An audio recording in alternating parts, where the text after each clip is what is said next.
Hey everybody, how's everybody doing today? Thank you for joining me on 365 Movies in 365 Days. I am your host, Jose, and I have a lot of stuff to share with you today. I have news with James Bond, I have Elvis news, I have King's Men news, I have 2 movie reviews, and I have listener mail at the end of today's show. So let's just jump right into it.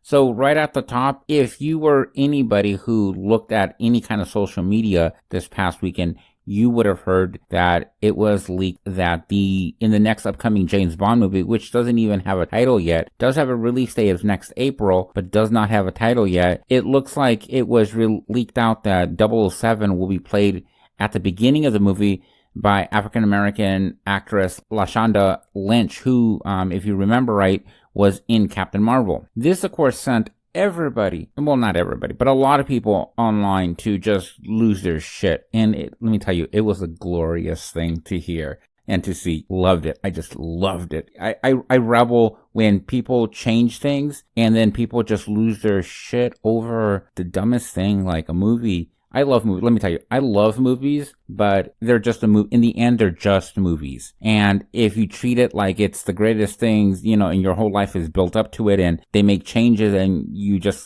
start screaming like a little schoolgirl that I can't go on, I'm not going to watch it, and it's ridiculous. Anyways, or like I said, it was leaked that she, at the beginning of the upcoming James Bond movie, would be playing 007. If you remember right, at the end of the last one, Spectre, it pretty much James Bond had retired. With him being retired, it seems like they passed the number of 007 on to somebody else, which can happen. And of course, some people were like, you can't do that.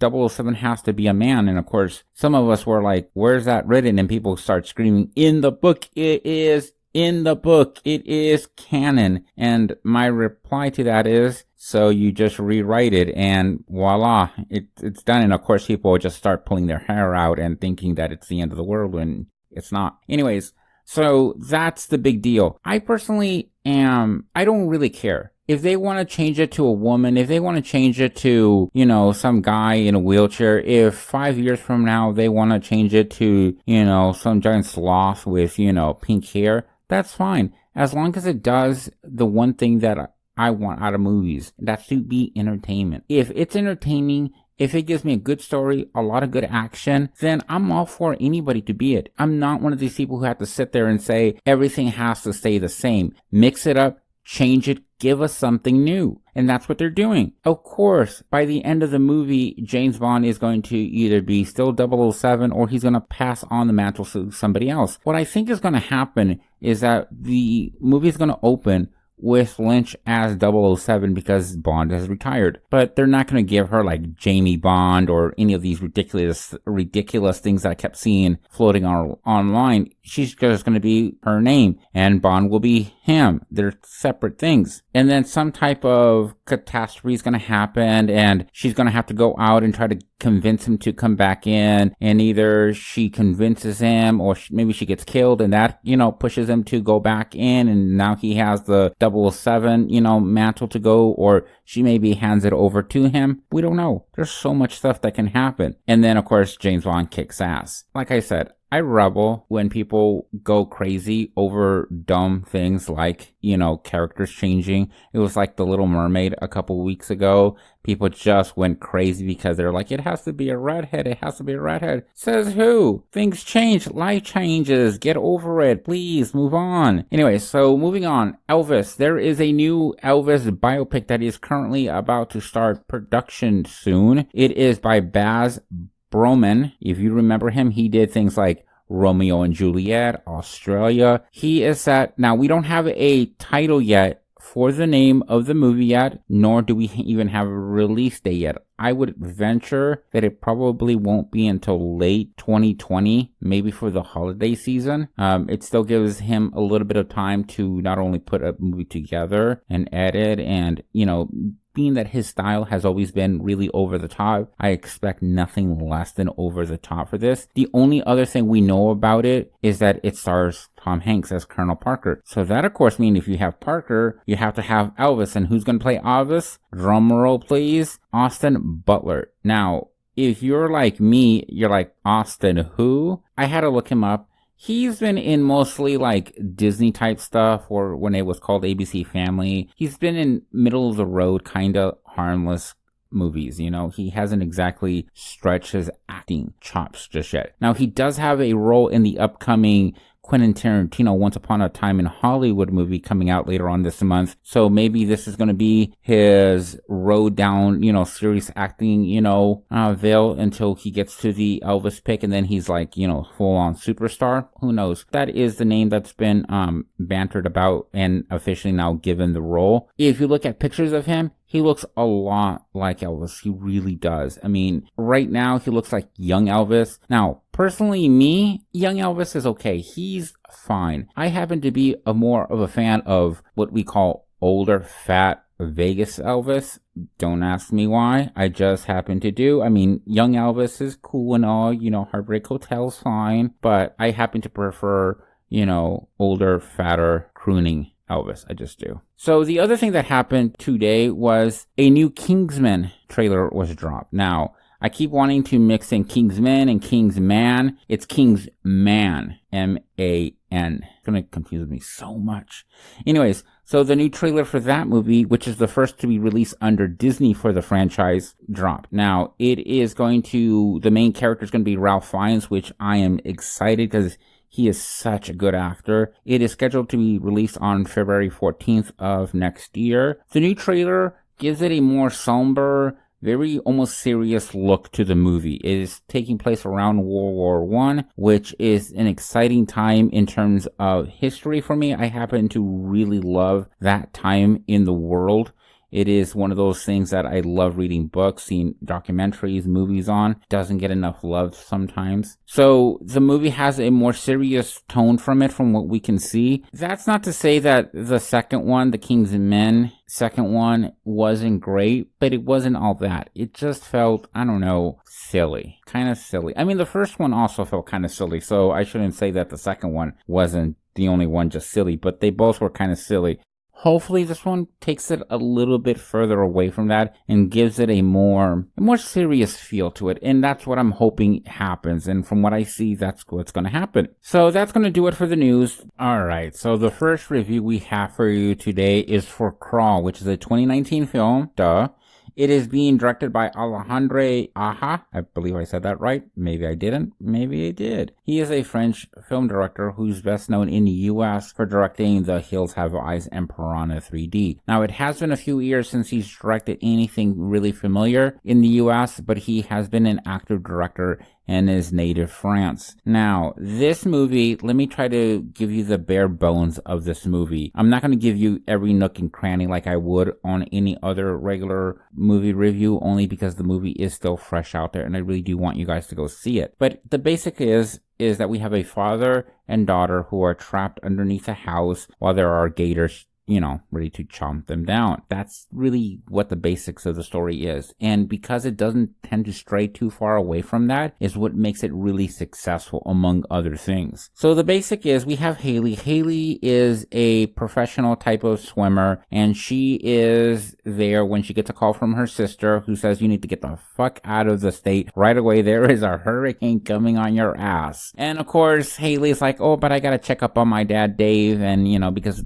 our parents are divorced and he's by himself. So she goes to his condo, can't find him, but finds the dog Sugar and takes Sugar to their family home to see if maybe he's there. And guess what? He's underneath the house, whatever.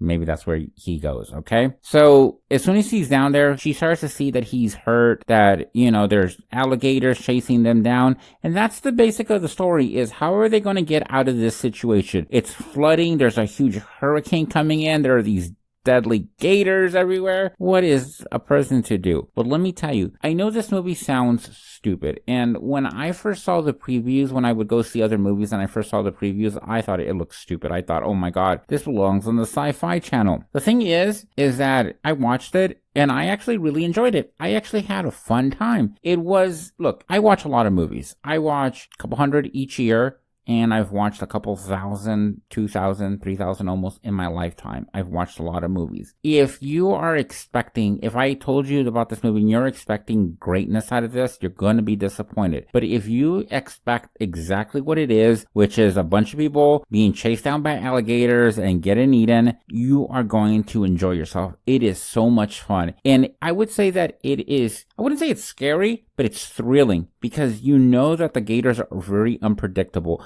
and the situations that the people put themselves are very unpredictable. So you never know what's really going to happen at any one time. I would recommend this movie so much to anybody who enjoys action movies, live animal movies, any movies where it's unpredictable. Obviously, horror fans are going to really love it. It is a fun movie. And amazingly, somehow, the world is liking it. It's not overtaking Spider-Man Far From Home. It's not setting, record-breaking numbers at the box office. But it is continuing to prove that the one thing that horror is really good at is making money. There is this idea right now in Hollywood that movies have become very stagnant, that there aren't any new ideas, that movies are underperforming. Well, that is true for general films, but in horror has continuously well beyond succeeded in their numbers. I mean, take this movie for example. It has a $13.5 million budget. It has already made 16.8. It's going to continue to make money, so it's already a win for the studio, which in this case is Paramount. It has an 88% on Rotten Tomato, which is damn high for a horror movie, let me tell you. And it's fun. It's one of those movies you take your girlfriend and you enjoy it. You munch on a bunch of popcorn and you just have a great time. It is a blast. And I would recommend you going to watch this movie while it's out in theaters because it is a crowd pleaser. It really is. I went to go see it late at night one day and theater was packed and there was so much excitement. You could feel it. So that is Crawl. I don't have a rating system for those who know my reviews. I just say whether you should or shouldn't watch it. And I definitely recommend you see Crawl. Alright, so our second movie that I'm going to review today is The Wicker Man, a 1973 British horror movie. Now, if the name The Wicker Man sounds familiar, it's probably because of one of two reasons. Either A, you saw that horrible Nicolas Cage remake from a few years ago, which you should have completely scrubbed out of your mind, or you know that anytime a new horror movie comes out, it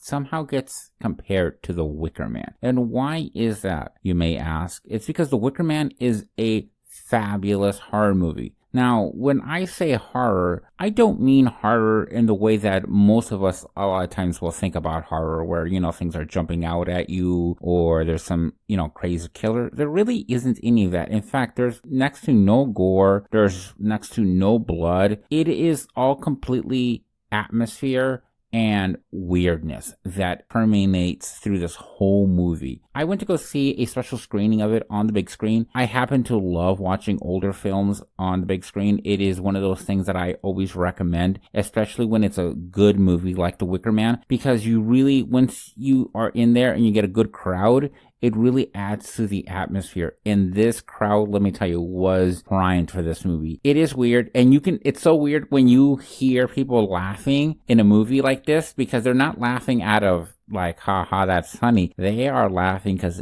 it is out of that nervousness, like, oh my God. It is just you get wrapped up in it. So what is The Wicker Man about? So The Wicker Man is about a detective or a sergeant named Howie. He has landed on a desert, or not a deserted, but a remote British island. And he is there to investigate because he's gotten a letter saying that there's a girl missing. And that's all the information is. He is there to find this missing girl. But of course, the locals are like, we don't know who you're talking about. And then eventually they're like, yeah, but she's dead. And all these weirdness. And he starts seeing these pagan rituals and a lot of nudeness. A lot of people dancing in the nude and doing weird things like planting trees in a cemetery, and it just starts getting to him because Captain Howie is very, a religious man. He's very much a Christian. And to see all of this stuff, it really is like, that's not good. He keeps not believing that people are actually doing these type of situations. So it all comes to a head, and I'm not going to ruin the movie because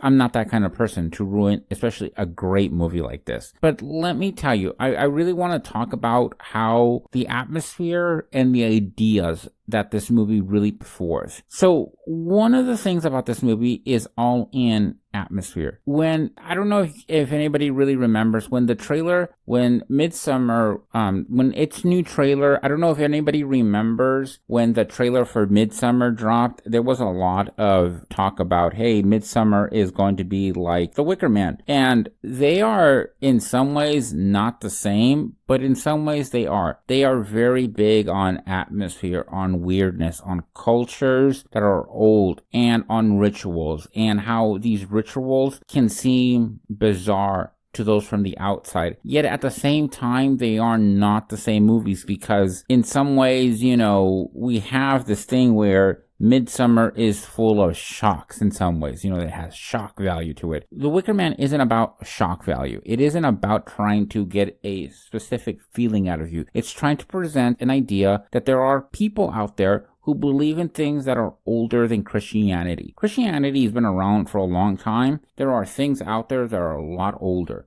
And you cannot just suddenly drop. Just because Christians, sweep through an area and they tell you need to now start believing in our God, some people aren't going to be like, you know what? We've believed in things a lot longer and these things work for us. And to the hell with your whole Jesus Christ thing. Point of this movie is also about believing in Mother Earth, believing in that the earth will give you, and if you make sacrifices to it from time to time, it will reward you. It will keep you safe. And that's what this movie really has a big feeling of, an almost environmental feel. I really want to say that it's almost like it's mad. The planet, we did something wrong to the planet, so the planet must have a sacrifice. With all of that said, it doesn't even begin to cover exactly what the Wicker Man is, because it is just so much to take in. The only way that I can really tell you or recommend is for you to sit down and actually watch it. Sit down, watch it. Don't get up and do other things. Just sit there and watch it. And by the way, don't let your kids watch this, because there is a lot of nudity in this movie. There is a lot, and a lot of it in a lot of comments that are just like, ooh, I wouldn't let my child watch this. So keep that in mind. How important is this movie? So Total Film Magazine a couple years ago did a survey of greatest movies that have been produced in England, and it ended up at number 6. So that is a high compliment for any movie. I personally had seen it a couple years ago on an old TV, and this was maybe 20 years ago, and it was grainy. It was a really bad, copy of it. The one that's being passed around right now, that's being shown in local theaters, is spectacular. It looks really clean. It's been digitalized, it's been cleaned up, and it looks great. The music sounds great. There is a longer director's cut, and I asked the people who work at my local theater whether I was watching the original or the director's cut, and they weren't quite sure which one it is. So there is a longer version of it. I don't believe I saw the director's cut, because there was a couple things from what I can see in my research online that the director's cut is supposed to have that the version that I watched didn't have. So I would really recommend you going out and either, if it comes to your local town, snag up some tickets and watch it, or if you want to go ahead and buy it and enjoy it. It's great fun, even if it's uncomfortable and you know what's going to happen.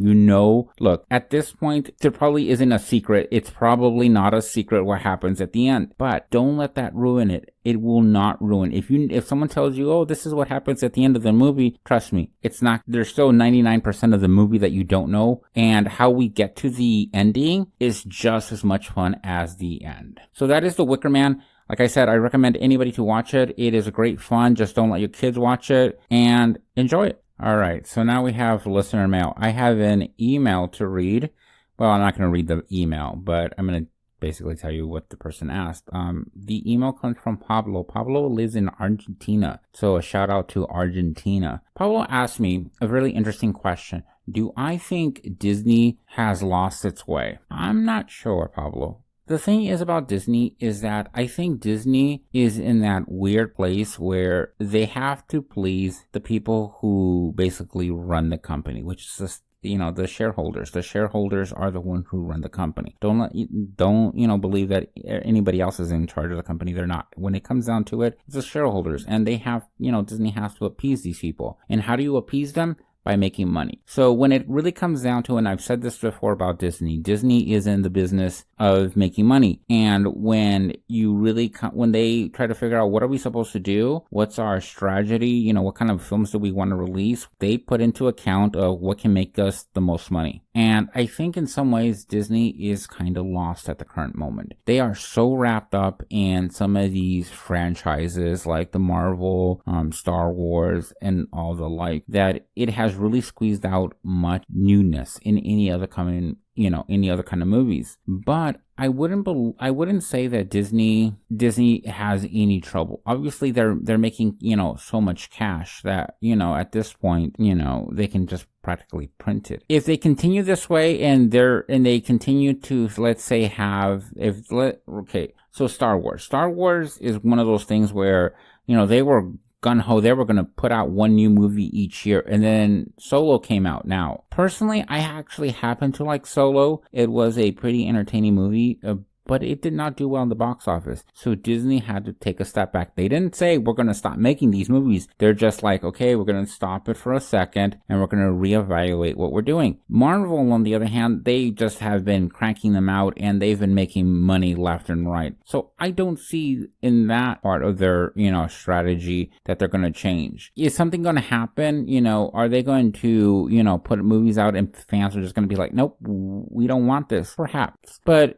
for all of those who are thinking that The Lion King is going to bomb and then that'll shake up Disney, it's not going to happen. It really is not going to happen. And the same thing with The Little Mermaid. It is not going to happen unless they completely screw it up, like horribly screw it up. I don't see that happening. And the only reason I even know that it even happened with Solo is because they fired the original directors halfway through the movie and then had to reshoot so much of it. So it wasn't even that Disney didn't do well by Solo. It's just that they stuck it in a situation that how could it not fail? If you're going to fire your directors halfway through the movie and then hire somebody else and almost restart the movie, you're asking for trouble because you're going to have two different directions. You're going to have to mend two different movies together to try to make some sense of it. And it can only end in disaster, which is what it did. So I don't see Disney going anywhere anytime soon. I don't see it having any kind of trouble. I don't see it, running out of ideas anytime soon. Pixar is doing great. They've been on a roll lately, but you never know what can happen. So that's been today's show. I want to thank everybody who's listening to me ramble on, for the last, half hour. I want to remind you guys to go ahead and subscribe if you want to hear me every single day coming at you with new film